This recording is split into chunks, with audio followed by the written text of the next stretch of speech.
Yun, welcome back mga ka-review. Ako nga pala si Kit at welcome back sa Kamote Customs. So ngayong araw, ang i-share ko sa inyo is itong aking custom na Guy Gardner Green Lantern. So madali-dali lang to kasi nasa akin agad yung mga kailangan kong components. Okay, so simulan na natin. So ang kailangan natin dito is itong jacket ni Marvel Legends Rage. Okay, so kung naalala nyo, gumawa ako ng custom na Luke Cage. Doon ko kinuha yung jacket na yan.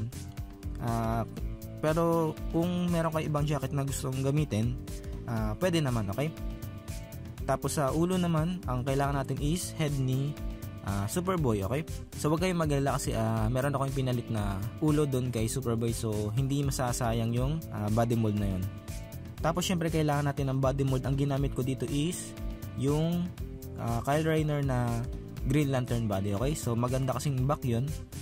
Medyo hindi masyadong bulky, hindi rin masyadong payat, okay? So yun yung ginamit ko. So sa process, una natin gagawin is yung mga green parts ng body mold ni Kyle Rayner, kailangan natin pinturahan ng black. So ang ginamit ko dito is Sharpie marker para mapinturahan ko lahat ng creases and crevices. Tapos gumamit ako ng Tamiya black na inaluan ko ng tubig, ititin out ko konti para mas maging matte yung color, kasi yung marker iba yung pagkaitim nun ng Sharpie marker. So kailangan kong daanan ulit ng Tamiya black, okay, na tinin out ko lang. Pwedeng alcohol yung pantin nyo, pwede rin namang tubig lang, okay? So sa akin, sa way na ginawa ko is tubig lang, okay? So kailangan yung kalasin ng kahit konti, pero yung sa abs hindi ko na kinalas kasi pwede ko namang i-finagle na lang, hindi ko na kinalas. Pero yung sa arms, sa shoulder, kailangan nating kalasin yun. Tatanggalin mo na naman, madali lang naman tanggalin yung arms na ito ni Kyle Rayner, okay? Tapos syempre meron tayong mga reference kay Guy Gardner. So yung pinakasimple lang yung kinuha ko. Syempre kulay orange yung buhok niya. So meron siyang era na bao yung buhok niya, pero kulay orange siya, 'di ba? Redhead siya. So ang ginawa ko kay Superboy, tinapyas-tapyasan ko muna yung buhok niya. Tapos tsaka ako pininturahan ng white muna, okay? Para kapag nag-paint kayo, madali lang lumabas yung kulay, mag-pop out yung kulay. Kasi kapag itim, mahihirapan kayo, makakadaming coat kayo kapag ganun, okay? So ang ginamit kong pintura dito is Tamiya red at tsaka yellow, okay, na hero paint. So pinaghalo ko lang, pwede naman paghaluin yun basta makuha ninyo yung tamang kulay na may pagka orange ng konti, okay? So yun, itin out nyo lang ng konti, tapos pintura lang. Tapos pag natuyo na yun, tingin nyo okay na, haluan nyo ng as usual gloss coat yung pintura para maging 2-in-1 siya, pintura na merong coat, okay? So yun yung ginawa ko sa ulo niya. So nag-decide ako na gamitin yung head ni Superboy kasi parang medyo may smirk yun ng konti, at saka parang hindi siya bagay dun sa body mold ni Superboy kasi parang medyo may pagka adult siya ng konti eh. So ito yung ginamit kong head dito para sa Guy Gardner ko. Pero meron pang isang alternative na head dyan, which is yung alternate head ni Batman Jim Gordon, okay? So either way, kung anong gusto nyo gamitin, pwede naman kasi yung head ni Jim Gordon may pagka may pagka Guy Gardner ng konti, parang police cut, alam nyo yun? Parang ganun, okay? So pwede rin yun. Kung ako lang meron akong head ng Batman Jim Gordon, yun yung gagamitin ko dito, okay?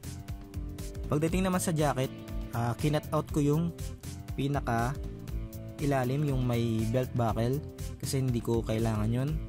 Tapos ang gagawin mo, pintura mo ng Tamiya white yung jacket, para sabi ko nga kailangan mag pop out dahil itim to.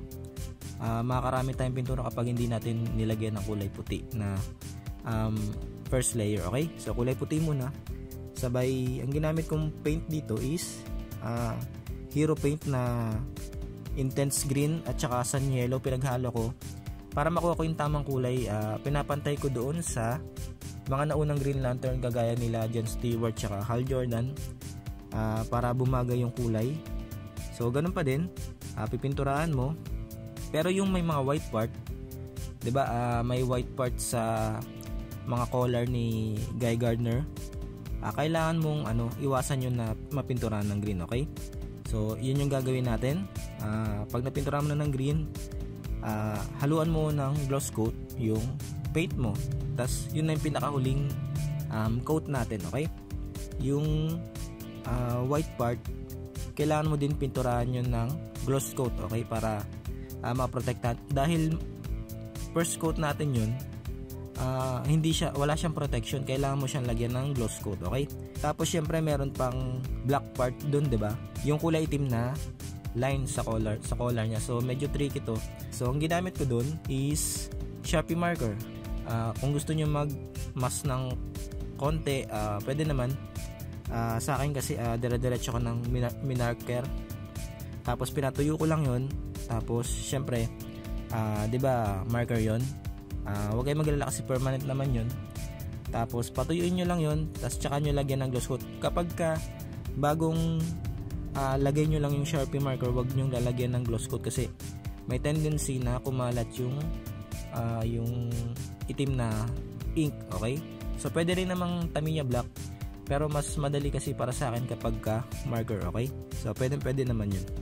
Tapos syempre, di ba pininturahan natin yung jacket? Ganon din yung gagawin natin sa paa niya, okay? Kung ano yung pagpipinturang ginawa natin kanina sa jacket, ganun lang din yung sa paa niya, okay? Pagdating naman dito sa may belt buckle niya, kung nakita niyo yung puting part, fabric lang yan na merong textile paint na kulay white ko. So kung paano ko ginagawa yan, nandiyan sa baba yung link at saka yung in-depth tutorial kung paano ko ginagawa yun, okay? Click nyo lang yun. Tapos pagdating naman dito sa may belt buckle, sinukat ko lang yun. Medyo sumakto naman, parang sakto naman dun sa design ni Guy Gardner. Kaya tinabas-tabas ko lang ng konti, sabay dinikit ko na dito. So ganun din, pipinturahan mo din ng white, Tamiya white. Tapos yung Tamiya white, pag natuyo na yung Tamiya white paint, lagyan mo ng gloss coat. Tapos pinturahan mo na, okay? So yun lang yung ginawa ko dito.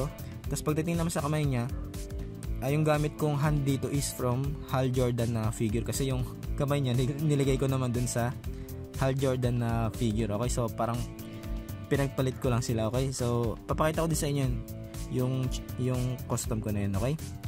At syempre yung pinaka last part, kailangan natin ng logo niya, okay? So ganun pa din, nagpa-print lang ako ng maraming logo, iba-ibang size. Marami naman sa Google niyan, guys. Pwede kayong magpa-print. Ayan, kung makikita nyo, marami na akong logo. Ganyan lang ginagawa ko. Tapos dinikit ko siya sa double-sided tape na makapal, yung kulay green yung balat. So yun yung ginawa ko. Tapos ginupit ko lang yun, yung gilid nung super double-sided tape, kinulayan ko din ng green na marker para pumantay siya doon sa jacket na kulay, okay? So yan, dinikit ko lang yan. So mapapansin nyo, may kapal siya ng konti, which is maganda kasi kapag kapapel lang yan, madali lang yan masisira, okay? So yun lang mga ka-review. I hope na nagustuhan nyo tong custom na to, and of course nawa meron akong naitulong sa inyo sa paggawa ng custom, okay? Kung di pa pala kayo naka-subscribe, please like and subscribe. Makakatulong sa channel natin, and of course dun sa mga bago natin subscriber, maraming salamat sa panonood nyo, sa pag-subscribe nyo. So kita ulit tayo next time. Salamat.